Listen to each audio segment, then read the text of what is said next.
Hi, you wonderful creatives. I'm Ash from Ash Write Lots, and thank you so much for joining me today. I'm going to be talking about a few of my finished reads for Black-o-ween Read-a-thon 2022.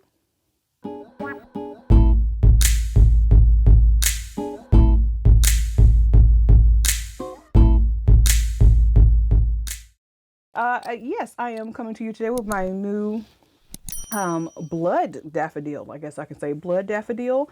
I'm really enjoying this crocheting thing, y'all. This is another daffodil I made from the Twisted Daffodil pattern by the Twisted Hatter. She's awesome. She makes some really cool things. One of these days I'm gonna move on to maybe a sweater I'm thinking about, and I found a few sweaters that into. But other than that, I do enjoy making these little hats and little animals and stuff like that. So they're probably gonna do some more. I'm gonna do. I think I've started on a few of her other patterns, and they're a little bit harder because we're using black. In which this thing right here, the stem, I'm sure like it's not curling as good as the other one did, and I'm sure that's because I missed some stitches because I can't see.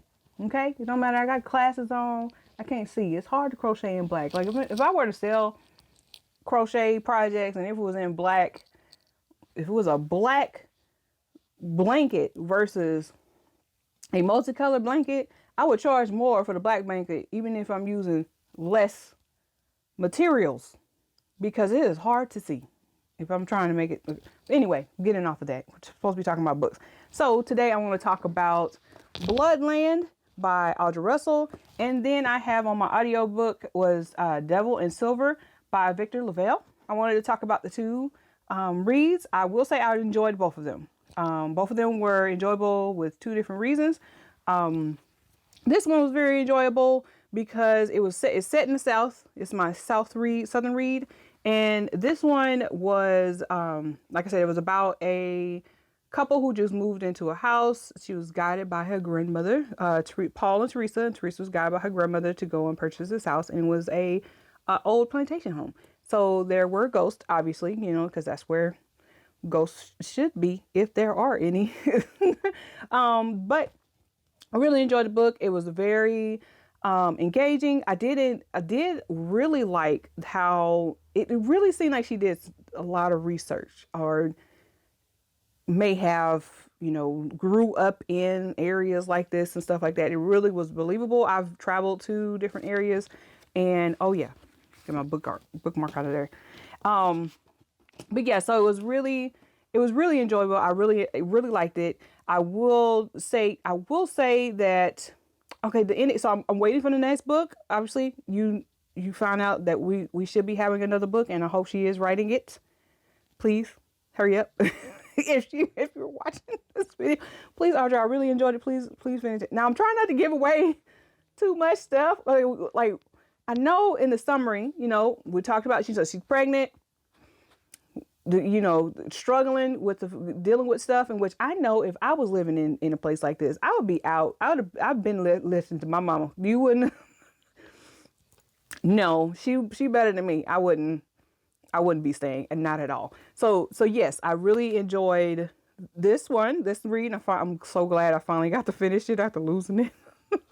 But yes, so definitely go get you a copy of Bloodland by Audra Russell if you are inclined to read about a haunting, it's powerful ghosts, powerful bad guys, bad entities who are just shady as all get out, and like just horrible. Just think they're the old everything. Oh my gosh, just yeah. So if you're okay with reading about, there's a bit of pain in it, yes, but if you're okay with that, I would recommend this one. Oh, I wanted to say also, so I do stuff in resin too, and I made myself what is this? It's like a bookmark holder thingy. I will tell you, this was the first time I used it, because I just had like extra resin when I was doing other projects, and I was like, let me try this out. And I did it, and it holds the book open. I love this thing. If y'all mess with resin, get you like this $5 $5 mold. I love this freaking thing. So it holds it open for me. I mean, it holds it all the way open. I love it. And it's real. It's not like it's like damaging anything. Just laying. This is awesome. I freaking love this thing. I don't know. I might need to start selling these. But yeah, so when I do resin stuff, sometimes I'll color it up and try to make a little design, and I have like 4 different ones. But yeah, yeah, that's another thing. Okay, so the next book is The Devil in Silver by Victor LaValle, and with that one, I really enjoyed it. I will say that I did really identify with there was like this part where he was explaining medical medication. He was explaining like kind of the haze you go into when you're taking the medication. Like, you don't, like the character Pepper, he didn't know what exactly they were giving to him, but he realized that he was losing time. And when I was first dealing with the back issue and all the different medications, and I mean, it was several pills every 4 to 8 hours, depending on which pill it was. And it was just groggy haze, and I didn't know what I got done that day, if I got anything done. It wasn't like I was trying to always be productive, but when that part was explained, it was very identified. Like, I identified with that particular struggle. So that was pretty neat. I will say the parts where it was kind of inserts from news stories and things like that, in which I didn't get a chance. I want to check, but some of them sounded familiar, as in they did happen in real life at some point, or at least I may have heard my family, my parents, grandparents, or something talking about something that's happened in the news, and the stories were familiar. And I was like, so it's probably integrating into the story what's happening in the real world, in which the basis of the story, it made sense. Like, it didn't pull me out every time. The Victor Van Gogh kind of run through that happened was a little pull out for me, a tiny bit, but it actually pertained to what was happening in the story, and it gave lessons in there. So so I haven't given away. I'm not going to spoil it for you, but I do recommend. I did enjoy it. The narrator was very good. I also want to talk about The Jumbies, which was one that I finished reading last year. And I did listen to that one on audiobook, and I enjoyed that one too. It was, I kind of, let's see, I don't want to say it's not like it wasn't bad. It was just, I felt like it was giving me answers before I should have been getting them. But then I was like, oh yeah, I'm not, I'm not exactly the audience for The Jumbies.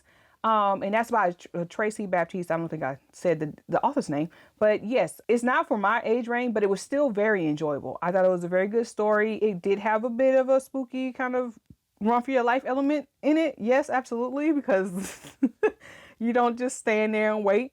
But I will say that when I had my nephews in the car with me for a long ride, I did play the audiobook, and they enjoyed it enough to where when we had to get back in the car and I didn't immediately start the story, I was asked why I hadn't started the story. So yes, it was approved by the nephews, in which last year they should have been 7. So absolutely, it was a really cute story. I'm actually excited to go ahead and try to get the second one. And I do believe that's out, so I should be getting that. I might use that as an award for next month, maybe. I don't know. We'll see. I did already pick my main awards, but maybe I can make some smaller ones. Just make it a whole month, every time I write something good for NaNoWriMo, I just go ahead and get something. But anyway, yes. Okay, and the last one I want to talk about was one from last year, which was My Sister, the Serial Killer, which was awesome. I really enjoyed that one. It was very short, though. I really hope Braithwaite will continue the story. That is the second author that I am hoping will continue the story that I'm begging for in this video. But pretty much with that one, it was very snappy. Went through it pretty quickly. Very, like I said, short read. I know it had to be a satire. I need to look these up before I start talking about them, but it had to be a satire. I mean, it was dealing with a serial killer. I guess we would say the first book is kind of really coming to terms with the fact that that's what's happening. You have these two sisters. One of them is the main character. The main character is, she cleans up and she knows how to clean up, you know, bodily fluids and all that kind of stuff. And you have the other sister who is murdering people. And one sister, the cleaner, you know, she's considered not very pretty. And while the other is drop dead gorgeous, and all these men and women and stuff, they flock to her and ignore the cleaner. And then she kills guys. Usually they are instigating the situation. Like, it seems like this is happening like in the fence in some areas, while others not so much. So I don't want to give away too much of the story, but yes, definitely take a look at that one too. That one was awesome. I really enjoyed it. And yeah, so that's pretty much it. I am going to continue reading, in which my reads next will be the House of Transcendence. And also I'm going to go ahead and listen to Brown Girl in the Ring. So that's what I'll be doing next. Hopefully I'll be updating that before the end of October. But yeah, I figured it would be a good thing to go ahead and update and not try to do it all in one video. Hope y'all have a good one. Hope you're reading. What are you reading? Are you enjoying your current reads? Have you fallen behind like I often do? Are you going to continue on with Black-o-ween Read-a-thon? And what would you recommend? Have you read any of the items, any of the ones that I've read, and what did you think about it? Am I too far off? Would you want me to go over spoiler reviews? Maybe I can do that as a separate video. Well, it would have to be separate because I'm done with this one. So thank you so much for joining me. This is Ash, and I am signing out. So bye.